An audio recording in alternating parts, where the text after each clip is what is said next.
Your day just got better. Be less busy. Tips to being more productive without feeling so stressed out. If you, the machine, are not working well, the rest of your life will fall apart.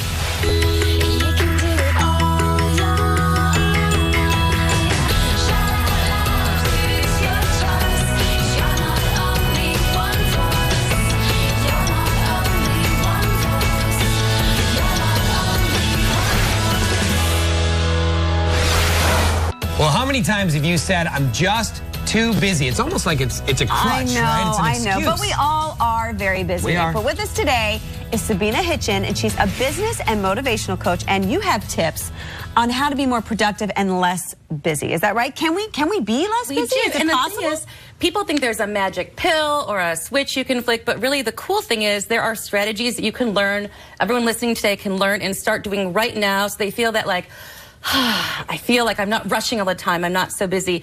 So we're going to give you those action steps today. And it feels good to be Is productive. it going to be about doing less or just being better with how we do things in our time? It's a little bit of both. It's a little bit of both. And we're going to start out, there are bad habits you need to break right away. Okay. And so the first thing you need to do is you need to do a time log. Sort of like if you're trying to lose weight, you keep a journal of what you're eating and you instantly stop eating the bad things. I do that. So do a time log of what you are wasting your time on, where you're spending your time, where your peak productivity time is. And the thing is, once you start keeping that time log, you're going to start changing some of your bad habits. So like you sit down to do something and you start shopping online. Exactly. Do you notice the time and you just put down the time? Yeah, and that's the thing how you is, do it. once we're told to start writing it down, you're like, oh my God, I've been on Facebook for 45 minutes or something. So you start seeing it. The second thing is my favorite, so I love to bring it up and highlight it. It is do the hardest things on your list first. Oh, give us an example. Give us an example of what you mean. Like, no matter if you are a stay-at-home mom or working in an office, there are things you want to avoid. So whether it's taxes or going to spin class or doing the laundry, whatever it is on your list, the thing is, if you don't want to do it, you'll start creating work instead of doing that. So you're going to add more and more hours of work to your day. Be honest, it happens. So what we say is, totally just guilty. do it. And the other thing is, if you don't do that, if you don't attack that first, I always say anxiety pitches a tent in your head and it hangs out there in your subconscious. But once you do it, you realize it wasn't that hard in the first place and you feel really good and you're saving time. Yeah. Interesting. Interesting. Okay, so we need to make a time log. Yeah. And we need to do the hardest things on our list first.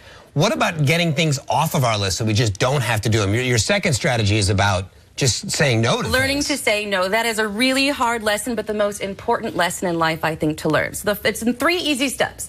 The first thing you want to do is say no like the way you'd shake someone's hand. Firm, polite. If you're in person, look them in the eye. What you don't want to do is make excuses or tell lies about why you can't do something. The second thing you want to do is before you even consider something, ask yourself, is this going to make me personally happy? Or is this going to further me professionally? And if it doesn't do either of those things, it's an easy no for you. You know there's no reason for you to be doing that. Right. I like to put myself in that position, like if you get invited to something, like, okay, how am I going to feel on that Saturday night after I've worked all week to drive 2 hours to something or whatever? Exactly. And the last step in that equation when you're trying to say no is before you answer somebody, we are in this instant gratification kind of world. We feel like we have to say yes right away. We're Instagramming, we're texting, we're tweeting. You need to take a pause and don't give them an answer right away. Say, I'll get back to you later, or let me check my schedule. I call it like a baby step to no. So if you're not there yet where you can just say no, then you're going to give yourself a little bit of a window to then say no. And the thing is, because Rebecca, you said you're getting really good at it, JD, once you start doing it like anything, it becomes a habit. You start repeating it, even when it's hard, then it becomes part of who you are. And people respect you more because you're honest with them. Instead of you do that task and you start resenting people because you don't want to be there and then you're just unpleasant anyways. I blame my wife for everything. I'm always like, well, I would do that, but let me check with my wife and get back to you. That's my baby step to know. That's great. Anyway, we got to take a quick break, but there's more. Yeah. Right? So we're going to take a break, and when we come back, we'll hear the third strategy.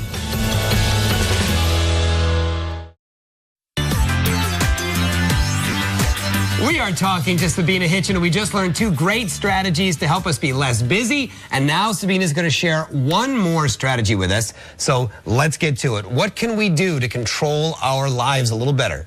We need to become the master and commander of our own time, because when you can control your schedule and your time, really, it sounds like it's an exaggeration, but you can control your life. So what we need to do, we need to start out by eliminating interruption from our life, which is sometimes the hardest of all these steps we're sharing with you.